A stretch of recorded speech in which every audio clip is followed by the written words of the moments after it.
Hello बेरोजगार कॉकरोचों। तो कैसे हैं आप लोग? आप भी बेरोजगार और मैं भी बेरोजगार, तो हम हो गए हैं अच्छे रिश्तेदार।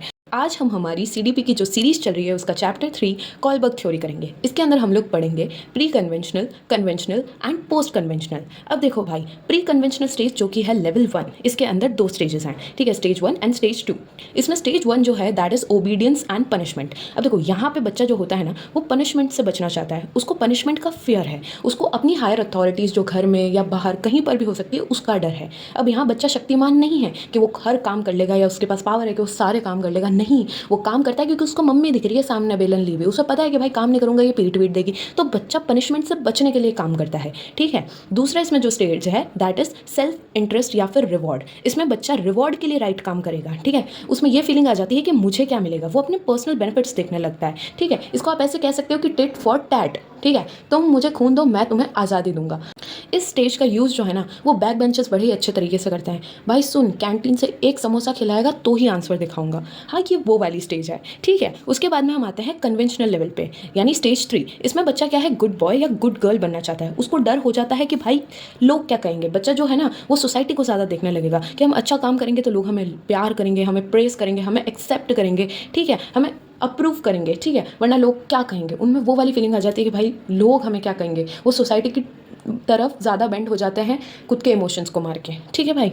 अब इसको तुम ऐसे समझो कि तुम्हारी क्रश ने बोल दिया है कि उसे डिसेंट लड़के पसंद है, तो तुमने अपने हरामियत का झोला पैक करके और शराफत का चोला पहन लिया हो। बस इसमें वो होता है कि बच्चा खुद को सोसाइटी के सामने एक गुड बॉय या फिर एक गुड गर्ल के रूप में दिखाना चाहता है, ठीक है। स्टेज 4 आती है लॉ एंड ऑर्डर। अब इसमें बच्चा क्या सोचता है कि भाई जो सोसाइटी ने रूल्स बनाए ना हमें उनको फॉलो करना ही पड़ेगा, और वो भी बिना कुछ चेंज किए उसे फॉलो करना पड़ेगा। सोसाइटी के जो लॉज हैं वो बहुत ही ज़्यादा इंपॉर्टेंट और उसकी ड्यूटी है उन रूल्स को फॉलो करना, ठीक है। तो इसको आप ऐसे समझ सकते हो कि भाई तुम ट्रैफिक सिग्नल पे खड़े हो, अब तुम्हें सोसाइटी के अकॉर्डिंग ये सिखाया गया है कि अगर रेड लाइट है तो तुम्हें रुकना है, तुम्हारी गाड़ी रुक जानी चाहिए, लेकिन तुम्हारे पीछे भले एम्बुलेंस खड़ी हो और वो तुम्हें हॉर्न बजा रही हो, उसके अंदर पेशेंट हो, भले वो पेशेंट मर जाए, लेकिन हमें नहीं हटना है। क्यों? क्योंकि सोसाइटी ने हमें सिखाया कि रेड लाइट हो तो रुकना है। तो यस, यहाँ पे बच्चा थोड़ा सा बोंदू होता है, उसे सोसाइटी की ज़्यादा पड़ी होती है कि 4 लोग क्या कहेंगे।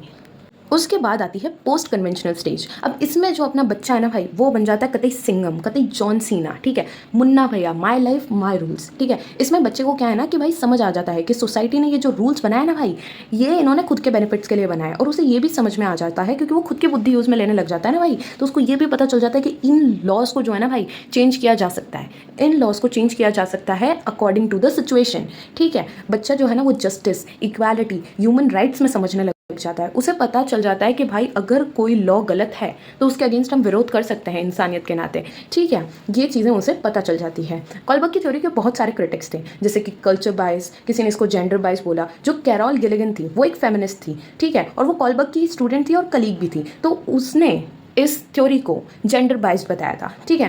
फिर कुछ क्रिटिक्स ने यह भी बोला कि इन्होंने इमोशंस एंड फीलिंग्स को इग्नोर करा है, वैसे ही जैसे तुम्हारे घर वाले तुम्हारी इमोशंस और फीलिंग्स को करते हैं।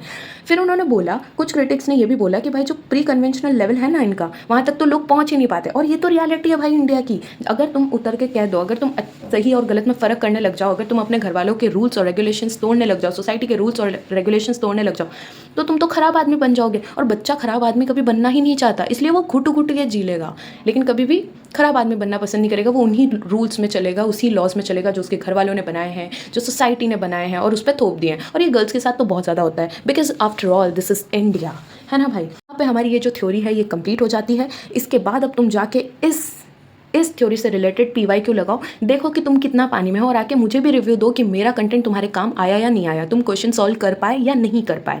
चलो टाटा बाय बाय, जय हिंद।